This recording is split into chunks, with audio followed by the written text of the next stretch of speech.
people can come in any shade or color. I'm glad you say it over and over again in this courtroom. He signed Zane's birth certificate, but didn't sign Zara's. Wow. Love at first sight, that's what he told And then on top of that, the first time me and him ever chilled, it was at my mom's house. And I wish I would have kept walking. But you didn't. You wasn't even walking. You wasn't walking. You was You on was the riding. passenger seat. You just keep saying, okay, now see, I do not believe in cheating. I not believe in cheating. But when he does this, then I go do that. It just turns into a catastrophe.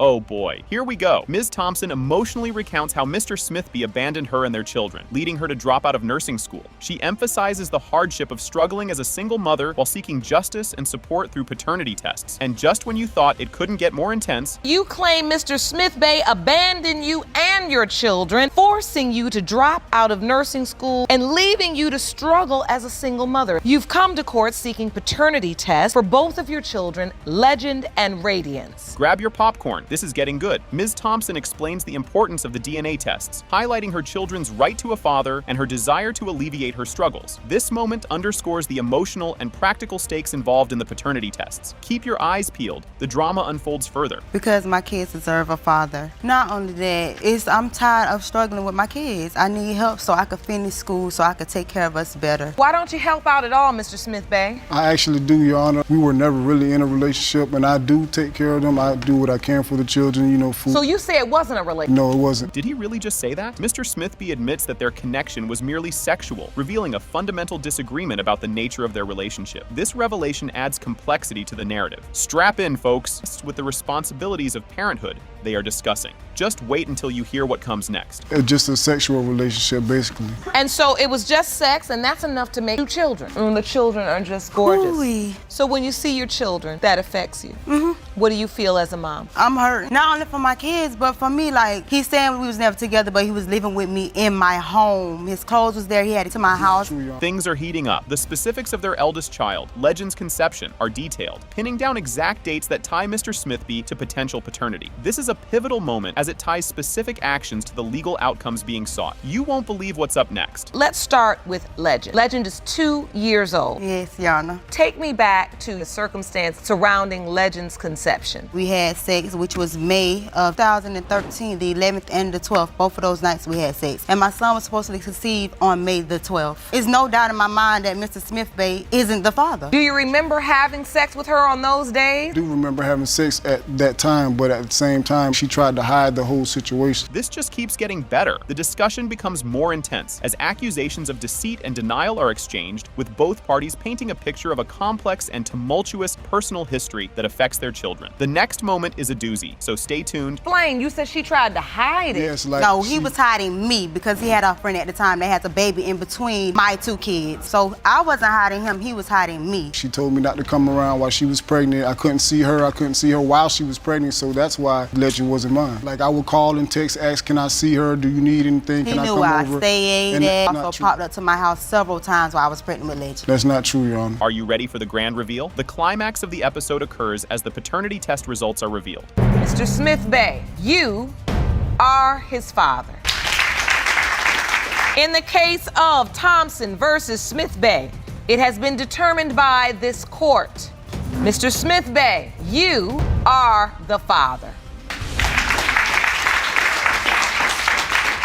Just when you thought daytime TV couldn't get any juicier, Ms. Miller kicks off the legal battle against Mr. Brewer to confirm he's the daddy of their twins. She's all in, hoping to prove his paternity and glue their split family back together. The stakes are sky high as she tries to patch up the home front, disrupted by doubts of daddyhood. Brace yourself for what comes next. Hello, Your Honor. Hello. This is a case of Miller versus Brewer. Thank you, Jerome. Good day, everyone. Ms. Miller, you are here in hopes to save your family. You say Mr. Brewer's paternity denial of your twins has led you to pack up, move out, and relocate to another state. You have opened this case to prove to the defendant is the father and put your family back together. Talk about a plot twist right off the bat. The real tea gets spilled as Mr. Brewer admits he's cool with Zane being his son, but throws a curveball by doubting he's Zara's father. This whole suspicion stems from Zara not looking anything like him, unlike Zane, who apparently is his mini-me. You'll want to stick around to see how this unfolds. It's not the twins that were in question, it's just Zara. It's not Zane and Zara. it's just Zara. So there is eternal twins, and you say only one child is in question. Yes. And so Zane, you believe, is yours. That's my twin. He looked just like me. But you don't believe Zara, the girl twin, is yours. No, I do not.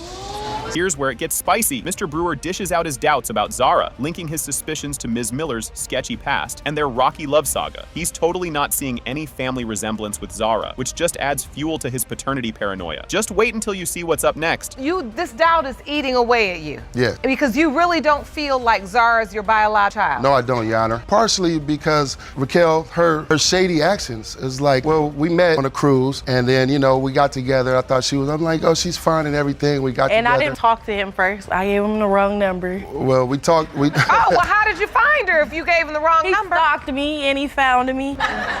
Hold on to your popcorn, folks. The drama escalates as Mr. Brewer accuses Ms. Miller of sneaking around, saying she hopped into a car with another dude and vanished for a whole weekend. This bombshell deepens his doubts about baby Zara's lineage. The next clip will totally knock your socks off. She's hopping in the car with another man. I knew it was. What? I mean, I seen his hair. You know, flat top box. That's not a woman's hair. Crazy. Mr. Brewer, how long was she gone with this other man? A few days, like the weekend. She would leave on Friday, come back like on Sunday night, Monday. I don't remember. So after finding penis pictures in the phone, seeing her get in the car with another man, you said she must be sleeping with somebody else. Yep, it pops up pregnant. Like a month later or 5 weeks later, oh, I'm pregnant. You won't believe your eyes. At the twins' birth, Mr. Brewer's suspicion turns into a full-blown crisis when he sees Zara's lighter skin tone, which doesn't sit right with him, leading him not to sign her birth certificate. This is the moment his doubts get officially documented. The tension's about to hit the roof. With it, Zara was born first. She was light bright, damn near white. I'm like, that's not my baby. She look Mexican. She don't look nothing like me. Your Honor, black people can come in any shade or color. I'm glad you say it over and over again in this courtroom. He signed Zane's birth certificate, but didn't sign Zara's. Wow. So this is Zane's birth certificate. And on the second line, that is the acknowledgement of paternity. And just when you think it couldn't get more bizarre, Mr. Brewer pulls out the big guns. His toe evidence. He tries to prove a genetic connection with Zane through their similarly curved toes, which apparently Zara lacks. Fasten your seatbelts. The courtroom's about to go wild. So this is my crusty foot. Yeah. The toe curves like a C, and it lays under. Zane's toe is just exactly like mine.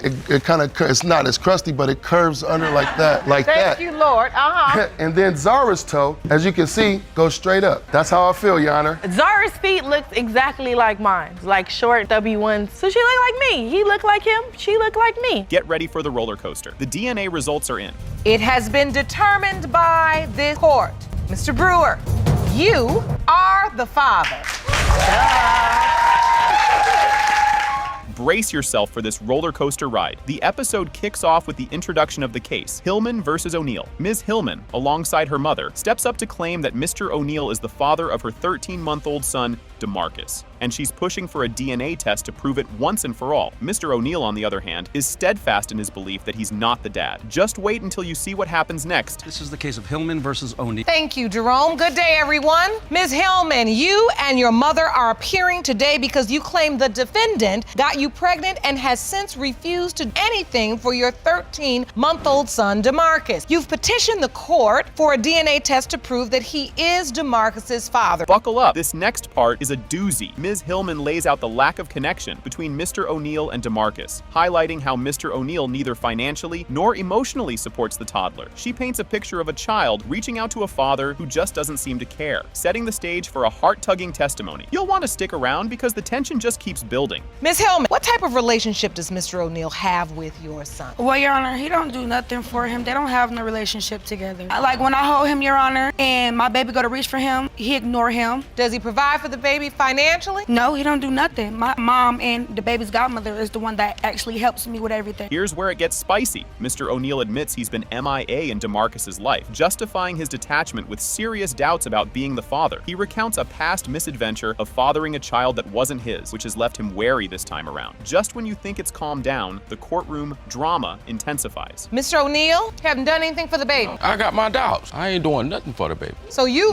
mean it? Nothing. No chain, no diaper, no pampers, no nothing. Cause house, I ain't finna take care of nothing. I ain't mine. But that is yours. I done been through that spirit before. Well, so I ain't finna be no dummy 2 times. Fasten your seatbelts. This revelation is juicy. The discussion turns to how Ms. Hillman and Mr. O'Neill's relationship began, a whirlwind romance that sped from 0 to 100 overnight. Ms. Hillman recounts how Mr. O'Neill didn't just ask, but insisted she was his girlfriend from day one, which quickly led to the conception of DeMarcus. And trust me, the next bit is even juicier. Me and Mr. O'Neill, we met through 2 mutual friends. The first night we met, you know, we chilled, okay, He told me I was his girlfriend. He didn't ask me like he told me. He demanded that, okay, you're my girlfriend, we're together. So the second night, me, him, and the same 2 mutual friends, we got together, we chilled. That's when, like, I conceived DeMarcus. Second night, though. So it was the second night. Yeah, it I like a was. woman to leave make me wait about 2-3 weeks. Get ready for a curveball. Mr. O'Neill starts doubting the timeline of their relationship, hinting that Ms. Hillman might have been pregnant before they even met. He questions the exclusivity of their early days together, stirring the pot in the courtroom. The air's thick with suspense, and you won't want to miss what's coming up. You wanted her to be your girlfriend, but Yeah, now said- you say, since she had sex Yeah, I with said- you the second night after It she ain't met mine. you, you don't believe that No. you're the only person she was sleeping with. I think she was pregnant before she met me. he Okay. needs to step up and do something for him. When she got ready to have him, he left. But see, that's the point, y'all. He left. She know that's her grandson, but do I know that's my child? He looked just like you. Hang on, because here comes a plot twist. Mr. O'Neill opens up about his fear of getting duped again, having previously attached himself to a child that wasn't his. His guard is up, and he's not about to get hurt again, which explains his distant behavior towards DeMarcus. The stakes are high, and the next revelation will have you on the edge of your seat. So That man wasn't neither. what other What man? other She man? was with you. She was with That ain't you what it because is. y'all was at my house. So you were there. Love at first sight. That's what he told And me. then on top of that, the first time me and him, those mutual friends, ever chilled, it was at my mom's house. And I wish I would have kept walking. What?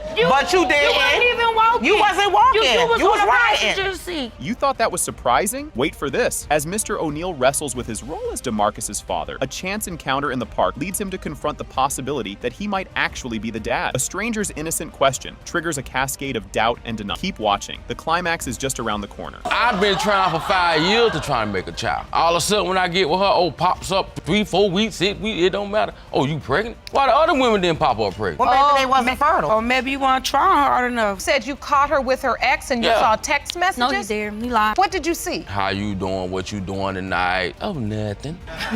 Can you come chill with me? Oh, my old man here. This segment is a real eye-opener. The absence of Mr. O'Neill at DeMarcus's birth becomes a focal point as the court reviews the birth certificate. Father's name conspicuously blank. This glaring omission speaks volumes about his reservations and the real-world implications of his doubts. The drama is far from over. What follows is a must-see. Was Mr. O'Neill there when the baby was born at the Nope. hospital? No. I was. I ain't gonna lie, I was home. Why be there when I can I had talk? doubt? So he wasn't there to sign the birth certificate? No, I got evidence right here. Let me see that. Jerome, will you hand me the evidence, please? This evidence is DeMarcus's birth certificate, and under father's name, there is no father listed. Your Honor, it's embarrassing. As the tension mounts, Judge Lake steps in with some sage advice about taking time to know someone before diving headfirst into a relationship, especially one that might lead to parenthood. She stresses the importance of protection and responsibility, laying down life lessons in a way that only she can. And believe me, the final verdict is just around the corner. If he don't want to protect himself, you protect yourself. Because at the end of the day, you see where the buck stops, right? Yep. Mama's baby, daddy's. Maybe. Exactly. And we're the one up in the middle of the night. You live in it, I can see it in your eyes. But I'm talking to you, woman to woman, because I don't want this to happen to you again. I'm gonna get you these results because I want to see how we can move forward. Jerome? And now, for the grand finale, DNA test results are in. It has been determined by this court. Mr. O'Neill, you are the father. You're the father. Can I see it? Well, strap in, because this is going to be quite the ride. Ms. Douglas kicks things off by laying out her case, suing Mr. Jones, the father of her 5 kids, for a paternity test. She voices her doubts about him being the biological dad to her daughter, Cheyenne, all because of his skeptical attitude and her own slip-up with his cousin. And guess what? It only gets wilder from here. Ms. Douglas, you are suing the father of your 5 children for a paternity test. You claim at times the defendant, Mr. Jones, doesn't treat your daughter, Cheyenne, as his own, and that he has always been suspicious he's not her biological father. Talk about a plot twist early on. Amidst gasps from the crowd, Ms. Douglas drops the bombshell that she cheated on Mr. Jones with his cousin. This major reveal throws a spanner in the works, complicating the paternity question and leading Mr. Jones to question whether he's really the dad. You'll want to stick around to see how he handles this news. Kept a secret from him and you cheated on him with his cousin, but say when that secret finally came out, he immediately denied fathering your daughter. You've also petitioned the court to order Mr. Jones to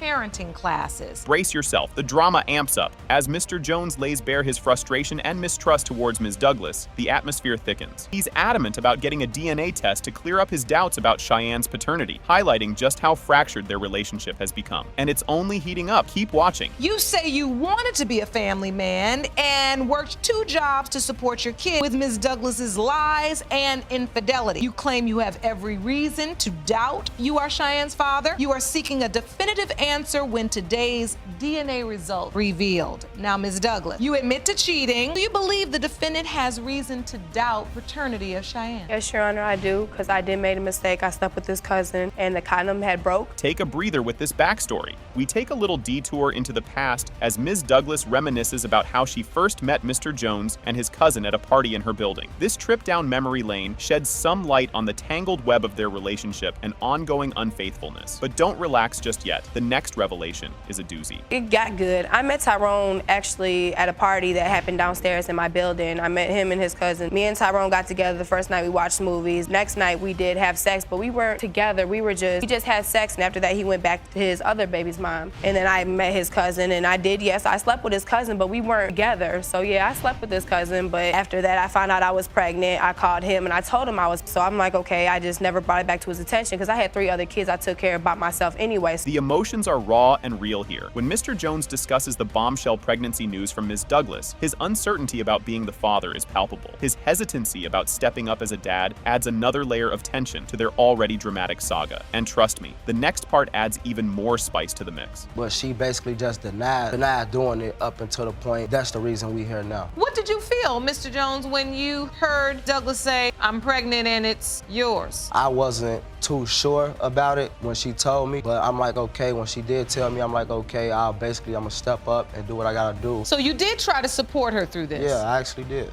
Can you believe this roller coaster? Just when you think it can't get any more tangled, Ms. Douglas confesses to another encounter with Mr. Jones's cousin, spun as payback for his own betrayals. This cycle of revenge and betrayal keeps spinning, making their relationship more complicated by the minute. The next segment, even juicier.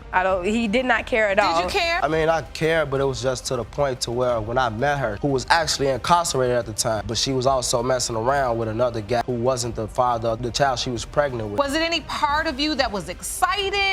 Did you? I mean, it was, because I actually was there numerous of times during the pregnancy. It was just in the mix of that I had kids already. I should have been knowing she was pregnant with my child, because I wasn't really sure. Here's where things really start to unravel. Ms. Douglas reveals that Mr. Jones took off to Chicago with another woman, neglecting her and the kids in the process. This major curveball highlights the rocky foundation of their family life and sets the stage for even more fireworks. Just wait until you hear what comes next. When the baby was 2, he went to Chicago with his other's baby mama. We were together then, and I'm pregnant with his son. How I knew he was in Chicago with his baby mama was she texted my phone like, oh, you're looking for your man? He's with me. You wonder why he's not calling your daughter? Because he's with me. Were you with another one of your children's mother when you went to Chicago like she's saying? Yeah, I actually was. Because I was actually with my other baby mom before I was actually with Alexandra. As if the stakes weren't high enough, we dive deeper into the chaos as Ms. Douglas talks about the birth of their twins amid ongoing infidelity from both sides. This peek into their tumultuous relationship reveals layers of distrust and conflict, making it a messy but gripping story. And the next twist? It's a real cliffhanger.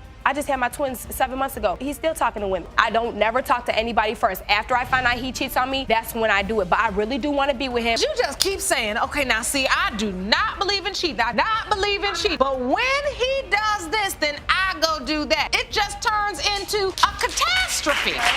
But yesterday he was texting a girl on Facebook. We're supposed to be together. We're working on us for our kids, and you're writing somebody on Facebook? You won't see this coming. Judge Lake steps in to try and untangle the couple's disastrous relationship, questioning their commitment and its impact on their children. Her intervention underscores the court's concern for the welfare of the kids caught in the middle. But hold on, the real showstopper is just around the corner. Don't you go co-signing because you're next. How in the world world can you potentially have 5 children with this woman and be so irresponsible and disrespectful that you continue to sleep with her family member? My favorite cousin.